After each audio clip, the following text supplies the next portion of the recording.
नमस्कार।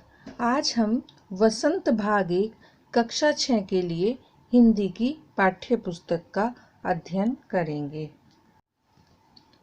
आज के हमारे पाठ का नाम है टिकट एल्बम और इसके लेखक हैं सुंदरा रामस्वामी। राजप्पा के टिकट एल्बम की लड़कों में बहुत पूछ थी। सब उसकी तारीफ करते थे।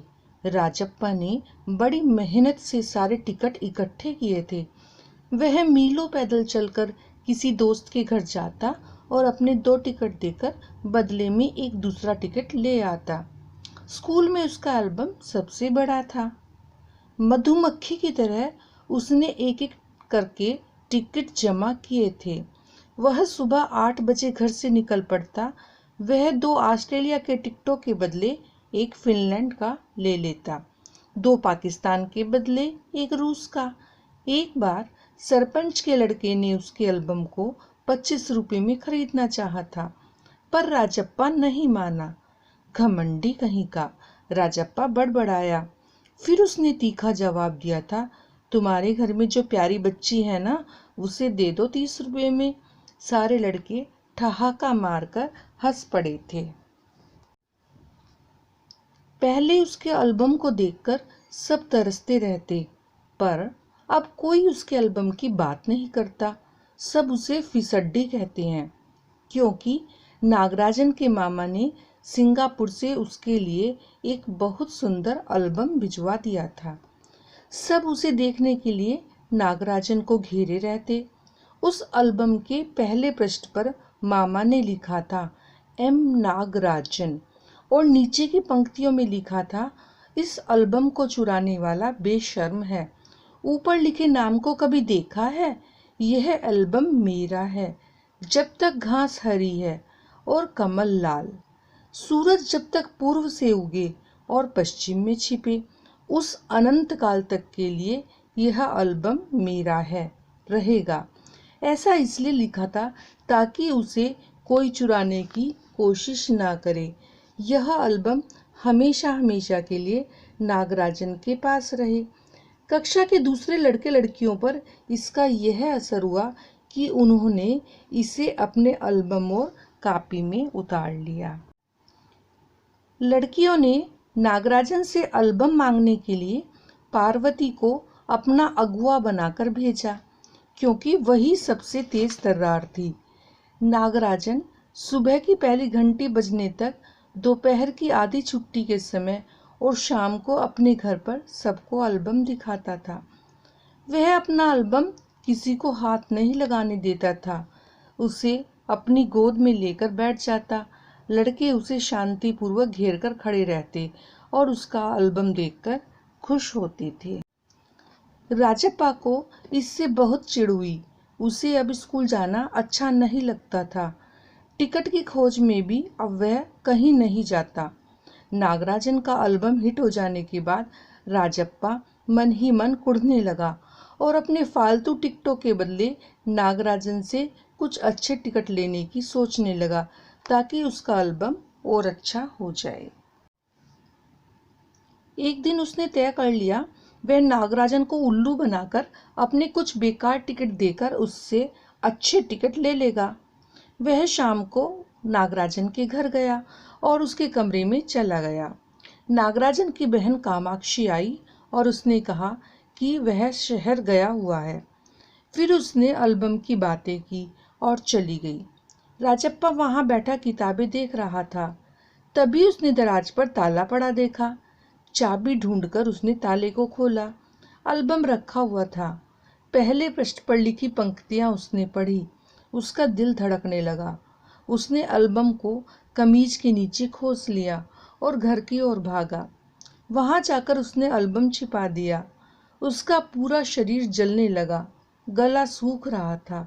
रात तक सभी दोस्तों में यह बात फैल गई कि नागराजन का एल्बम खो गया है। राजप्पा से रात में खाना भी नहीं खाया गया। उसे नींद भी आ रही थी।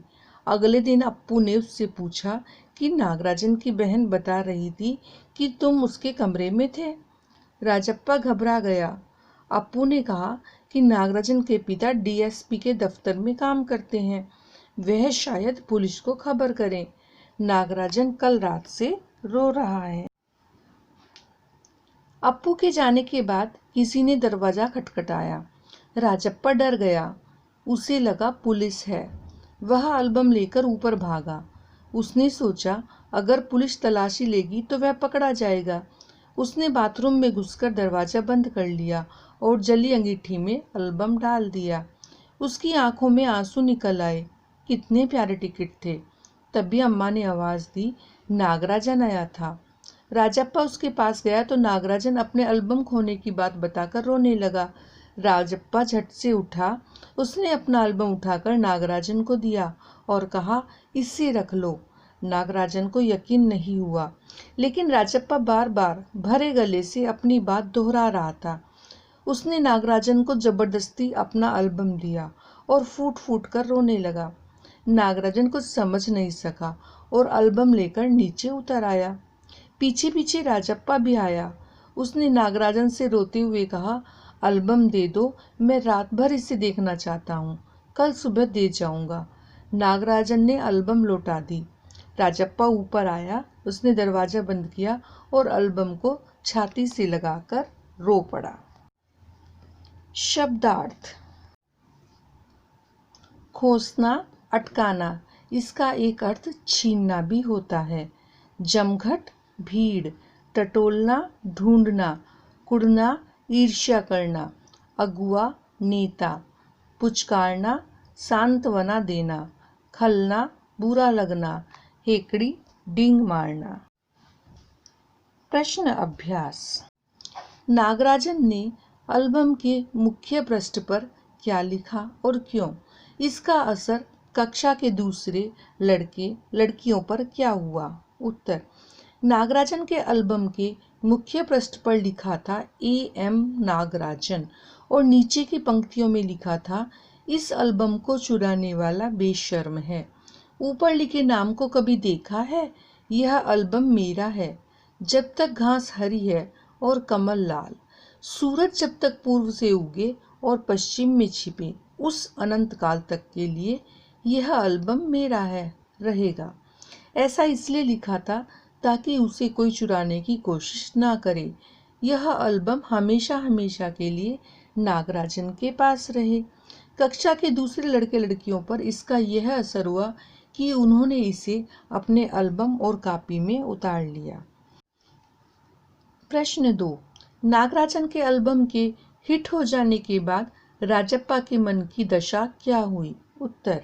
नागराजन का एल्बम हिट हो जाने के बाद राजप्पा मन ही मन कुढ़ने लगा और अपने फालतू टिकटों के बदले नागराजन से कुछ अच्छे टिकट लेने की सोचने लगा ताकि उसका एल्बम और अच्छा हो जाए।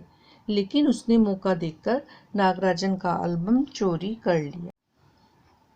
प्रश्न 3। एल्बम चुराते समय राजप्पा किस मानसिक स्थिति से गुजर रहा था? उत्तर। एल्बम चुराते समय राजप्पा का दिल बहुत तेजी से धड़क रहा था। वह बहुत घबरा रहा था, कहीं कोई देख न ले। घर जाकर भी उसको ऐसा लग रहा था जैसे उसका सारा शरीर जल रहा हो। उसने रात में खाना भी नहीं खाया। उसका चेहरा भयानक हो गया था। घर के लोग उसे देखकर चिंतित हो गए थे। रात में उसे ठीक से नींद भी नहीं आई। एल्बम को तकिए के नीचे रखकर ही वह सो गया। प्रश्न 4। राजप्पा ने नागराजन का टिकट एल्बम अंगीठी में क्यों डाल दिया? उत्तर। राजप्पा ने सोचा कि नागराजन के पिता पुलिस में शिकायत करेंगे और पुलिस आकर उसे पकड़ लेगी। अप्पू ने राजप्पा को बहुत डरा दिया था। जब राजप्पा की मां ने किवाड़ खटखटाया तो राजप्पा ने समझा कि पुलिस आ गई है। उसने हड़बड़ाहट में वह एल्बम अंगीठी में डाल दिया जिससे पुलिस को एल्बम का पता ना चले। प्रश्न 5। लेखक ने राजप्पा के टिकट इकट्ठा करने की तुलना मधुमक्खी से क्यों की? उत्तर।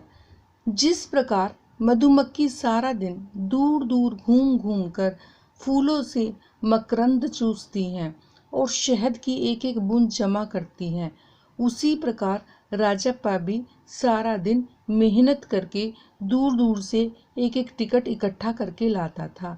इस प्रकार राजप्पा का टिकटों का संग्रह मधुमक्खी द्वारा विभिन्न फूलों से रस लेने के समान था। इसी समानता के कारण लेखक ने उसकी तुलना मधुमक्खी से की है। कुछ अन्य प्रश्नोत्तर। प्रश्न 1, टिकट एल्बम पाठ के लेखक कौन हैं? उत्तर, टिकट एल्बम पाठ के लेखक सुंदरा राम स्वामी हैं। प्रश्न 2, नागराजन अपना एल्बम सबको कब कब और कैसे दिखाता था? उत्तर, नागराजन सुबह की पहली घंटी बजने तक, दोपहर की आधी छुट्टी के समय और शाम को अपने घर पर सबको एल्बम दिखाता था। वह अपना एल्बम किसी को हाथ नहीं लगाने देता था। उसे अपनी गोद में लेकर बैठ जाता। लड़के उसे शांतिपूर्वक घेर कर खड़े रहते और उसका एल्बम देखकर खुश होते थे। प्रश्न 3, लड़कियों ने नागराजन से एल्बम किसे मंगाने भेजा और क्यों? उत्तर, लड़कियों ने नागराजन से एल्बम मांगने के लिए पार्वती को अपना अगुआ बनाकर भेजा, क्योंकि वही सबसे तेज तर्रार थी। मूल्यांकन। प्रश्न 1, राजप्पा एल्बम के जलाए जाने की बात नागराजन को क्यों नहीं कह पाता है? अगर वह कह देता तो क्या कहानी के अंत पर कुछ फर्क पड़ता? कैसे? उत्तर, अगर राजप्पा एल्बम जलाए जाने की बात नागराजन को कहता तो नागराजन उसे ईर्ष्यालु और चोर समझता और दोनों में शत्रुता हो जाती। नागराजन उससे लड़ सकता था। उसे माता पिता से डांट भी सुननी पड़ती। हो सकता है नागराजन स्कूल में भी सबको बता देता और राजप्पा को शर्मिंदगी झेलनी पड़ती। प्रश्न 2, कुछ कहानियां सुखांत होती हैं और कुछ कहानियां दुखांत। इस कहानी के अंत को तुम दुखांत मानोगे या सुखांत? बताओ। उत्तर, इस कहानी का अंत दुखांत है। नागराजन अपना एल्बम खो जाने के कारण दुखी है। दूसरी ओर राजप्पा एल्बम चुराने और उसे नष्ट कर देने के कारण पश्चाताप के बोझ से दबा हुआ है। इस पश्चाताप के भाव को कम करने के लिए वह अपना प्रिय एल्बम नागराजन को दे देता है। इस कारण उसे भी बड़े ही आंतरिक कष्ट से गुजरना पड़ता है।